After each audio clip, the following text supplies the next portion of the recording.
Assalamualaikum warahmatullahi wabarakatuh.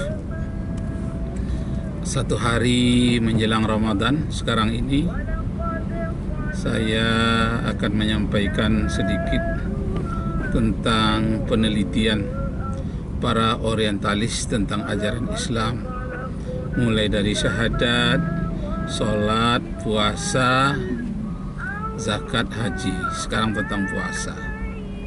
Nah, puasa ini para orientalis rupanya menghubungkan dengan kajian-kajian ilmiah dalam bidang ilmu kesehatan. Di antara kajian ilmu kesehatan di negara barat, orang-orang yang non-muslim katanya faedah dari puasa Ramadan itu adalah the aging process, to slow the aging process. Slow itu memperlambat proses ketuaan. Jadi orang selalu puasa katanya akan awet muda. Jadi manfaat dari fasting day, puasa, adalah to slow the aging process, akan memperlambat proses ketuaan, insyaallah. Nah, ini kajian para orientalis yang menghubungkan dengan kajian-kajian orientalis yang hubungkannya dengan kajian. Siapa nama? Indra, ya. Besok puasa ya? Oh, oke.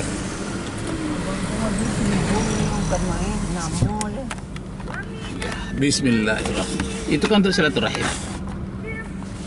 Nggak ada hubungannya dengan duit kalau silaturahim itu. Lanjut. Jadi salah satu manfaat puasa, to slow the aging process, memperlambat proses ketuaan.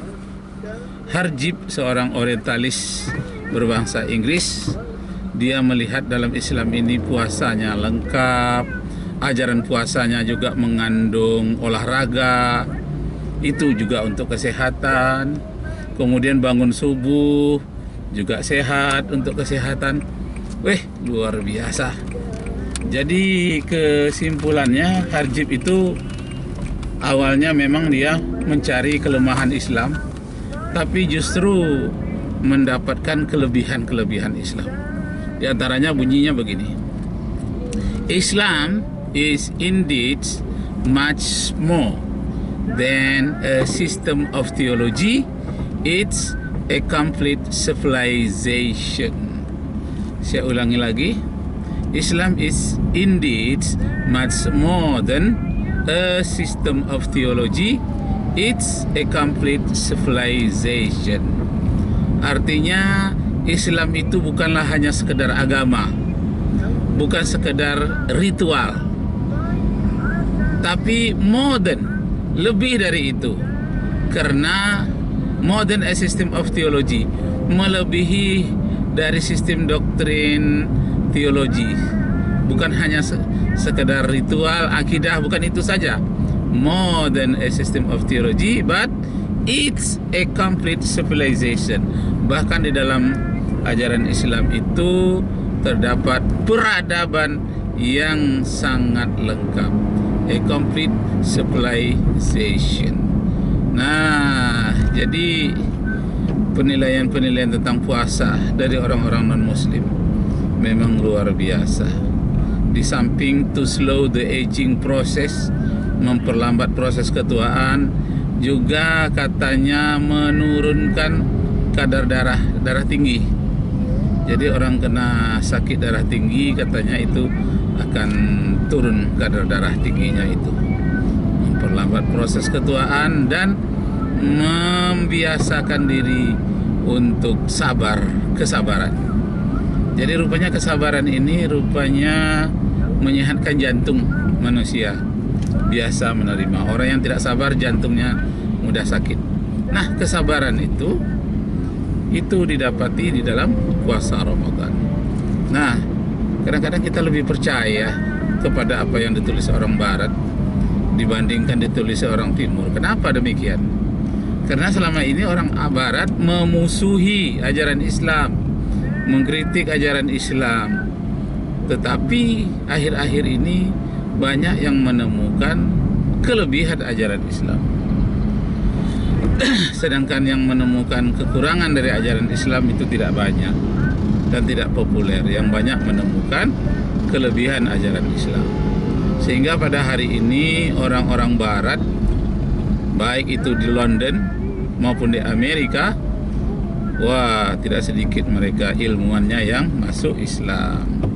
Sehingga potret Amerika dan Inggris yang terbaru itu kita temukan di tengah kerumunan orang-orang barat yang memakai baju singkat, tidak sedikit yang memakai jilbab. Orang barat itu sendiri, bukan hanya pendatang ke Inggris.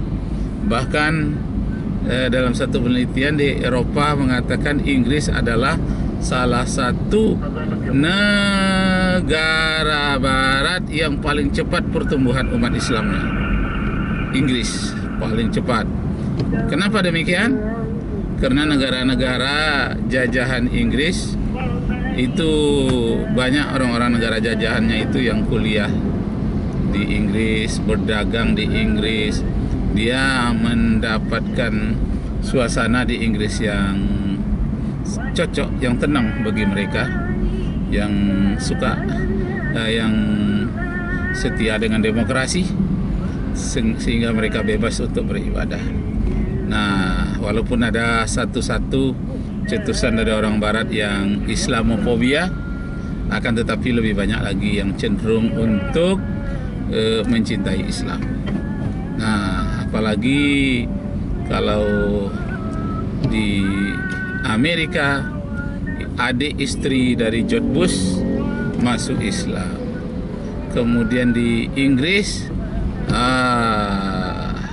itu adik dari Tony Blair, mantan Perdana Menteri Inggris, juga masuk Islam.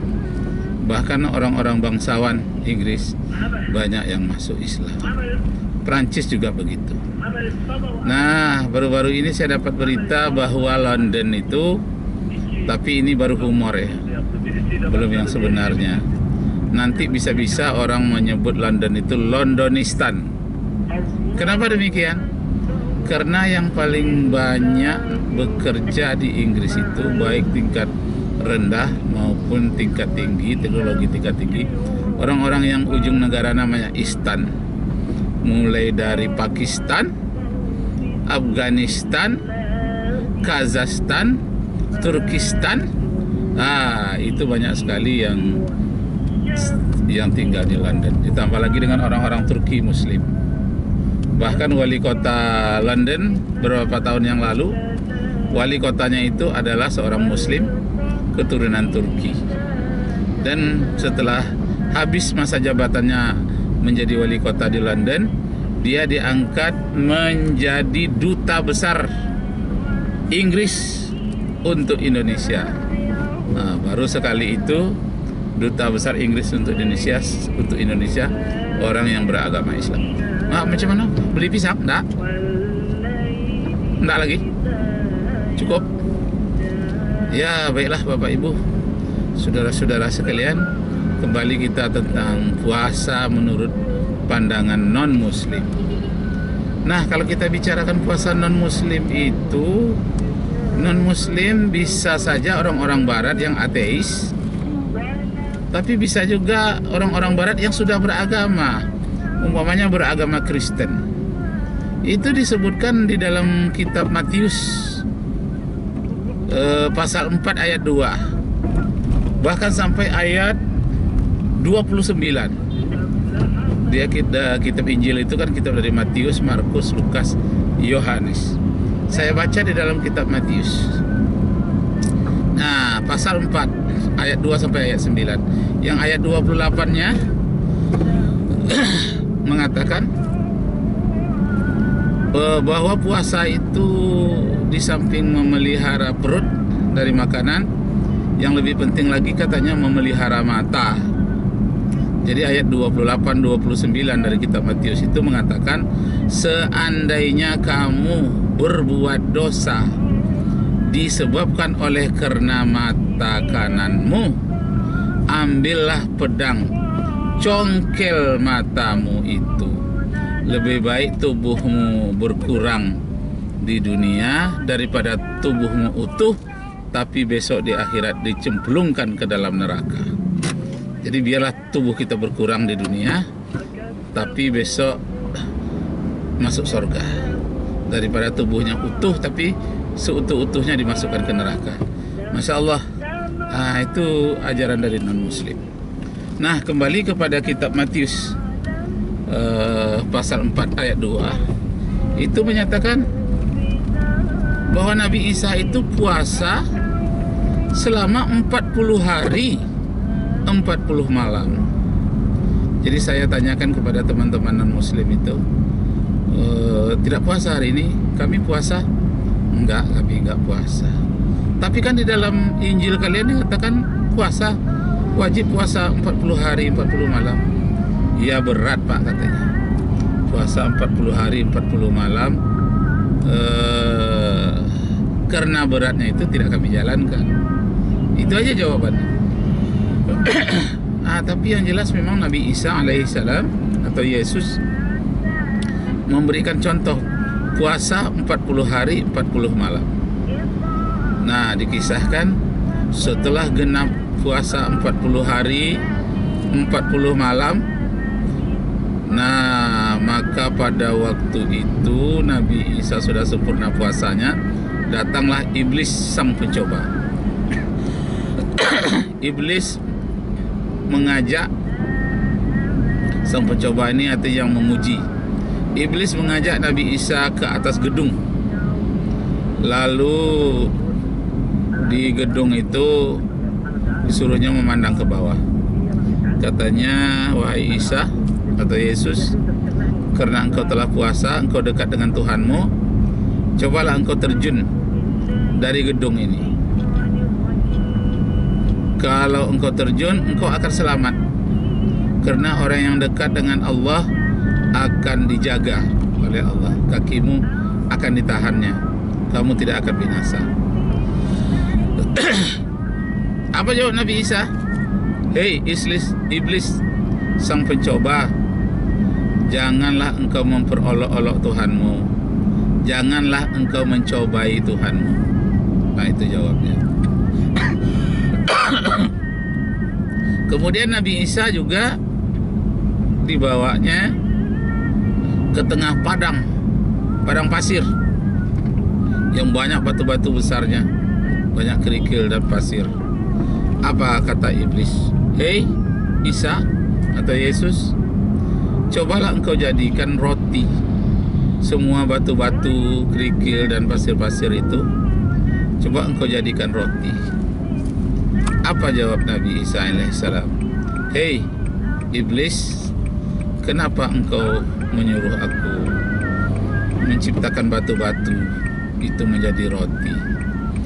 Bukankah manusia tujuan hidupnya bukan untuk makan roti? Tak cukup hidup manusia itu hanya dengan roti saja. Maksudnya jangan terlalu berpikir materialis, jangan terlalu makan aja yang dipikirkan, makanan fisik, tapi perhatikan jugalah makanan rohani. Nah, setelah itu dibawa lagi Nabi Isa kepada suatu tempat yang tinggi di atas gunung, bukit. Sampai di atas bukit itu katanya, hei Isa, coba engkau memandang ke kiri dan ke kanan. Coba engkau memandang ke kiri dan ke kanan. Ada apa? Hebat orang tu bang. Hah? Hebat orang tu. Nampaknya yang jalan kaki. Oh, itu. Bagus ya. Aku ingin aku yang Iya. walaupun 10.000 mungkin bisa hanya untuk mencari makan yang 10.000. Betul. Jadi sampai di atas bukit itu Nabi Isa berdua dengan iblis. Kata iblis, lihatlah ke kiri dan ke kanan, ke depan belakangmu. Di situ banyak istana yang besar-besar. Ambillah istana itu untukmu. Engkau pilih yang mana saja. Dengan satu syarat, engkau harus menyembah aku agak sejenak. Nah, mendengar ucapan itu terkejut Nabi Isa. Apa katanya? Enyahlah engkau wahai iblis, aku tidak akan menyembahmu walaupun sejenak. Yang akan disembah itu adalah Allah, Tuhanmu dan Tuhanku dan Tuhan manusia seluruh dunia yang menciptakan alam semesta. Jadi yang menarik itu kata-kata enyahlah engkau wahai iblis. Nah, coba baca nanti di rumah, Anda lihat di dalam kitab Matius pasal 4 ayat 5 sampai ayat 29. Pengetahuan saya tentang kitab Injil itu tidak banyak, hanya tentang Matius, Markus, Lukas, dan Yohanes. Ditambah lagi pengetahuan saya sedikit kitab Korintus 1 Korintus pasal 11 ayat 5 dan ayat 6. Itu aja yang saya hafal. Itu tentang pakai jilbab. Apa katanya? Korintus pasal 11 ayat 5 dan ayat 6. Mulai dari ayat 4 dikatakan bagi laki-laki tidak perlu menundungi kepalanya, karena kepala laki-laki menyinarkan sinar Allah. Jadi tidak wajib, tapi boleh. Tidak wajib menutup kepalanya. Tapi bagi wanita yang bernubuat, berdoa, yang tidak menundungi kepalanya, maka wanita itu harus digunting, digustingi uluna, harus digunting rambutnya sampai botak, karena merupakan aib bagi wanita jika rambutnya digunting, maka hendaklah ia menundungi kepalanya. Nah, itu aja yang pernah saya baca, yang lain saya tidak tahu. Itu pun dibaca karena terkait dengan ajaran Islam, sesuai pula dengan ajaran Islam. Nah, satu lagi tentang haramnya babi, ya itulah, itu sangat populer, itu lebih pertama dulu tuh 40 tahun yang lalu. Kitab Imamat pasal 11 ayat 7 dan ayat 8. Inilah binatang yang tidak boleh kamu makan, yaitu babi, binatang yang berkuku belah panjang tetapi tidak memamah biak. Dagingnya jangan kamu makan, bangkainya janganlah kamu sentuh, haramlah semuanya itu bagimu. Itu saja tuh. Tapi itu kitab perjanjian lama ya, Imamat. Kitab perjanjian lama itu 39 kitab, mulai dari kitab Kejadian, Ulangan, Bilangan, Imamat, Joshua, sampai kepada kitab Hakim. Kalau Injil atau perjanjian baru sedikit saja, Matius, Markus, Lukas, Yohanes, kitab Roma, Filipi, Korintus, masih banyak lagi, tidak hafal semuanya, tapi yang pokok saja 4: Matius, Markus, Lukas, Yohanes. Nah, demikianlah Bapak Ibu Saudara, kembali kita kepada apa yang disebut dengan puasa yang terdapat dalam kitab Injil. Dan kemudian katanya puasa ada juga di dalam kitab Weda, kitabnya agama Hindu. Tapi puasanya 3 hari 3 hari katanya, saya belum lacak apakah itu di dalam kitab apa, karena kitabnya banyak sekali dari kitab Hindu ini. Mulai dari kitab Weda itu, karena ada kitab Yajurweda, Semerti Weda, Samaweda, Samaweda, Yajurweda. Banyak kitabnya. Yang mana itu yang ada pesan-pesan tentang puasa itu belum kita lacak, tapi menurut diskusi bersama teman, katanya ada juga tentang puasa di dalam kitab orang Hindu. Nah, demikianlah Bapak Ibu Saudara-saudara sekalian, ini bincang-bincang menjelang besoknya kita akan berpuasa hari Jumat tanggal 24 April 2020 bertepatan 1 Ramadan 1441 ya. Iya. 1441 Hijriah. ya rasanya. Demikianlah, semoga Allah Subhanahu wa taala meridai dan puasa kita berjalan dengan baik, dan hendaknya terusirlah dari dunia ini apa yang disebut dengan virus beracun itu, terutama virus corona yang memakan korban sampai 7.000 orang sekarang di Indonesia. Sampai ketemu lagi pada laporan dan bincang-bincang berikutnya. Wabillahi taufiq wal hidayah. Wassalamualaikum warahmatullahi wabarakatuh.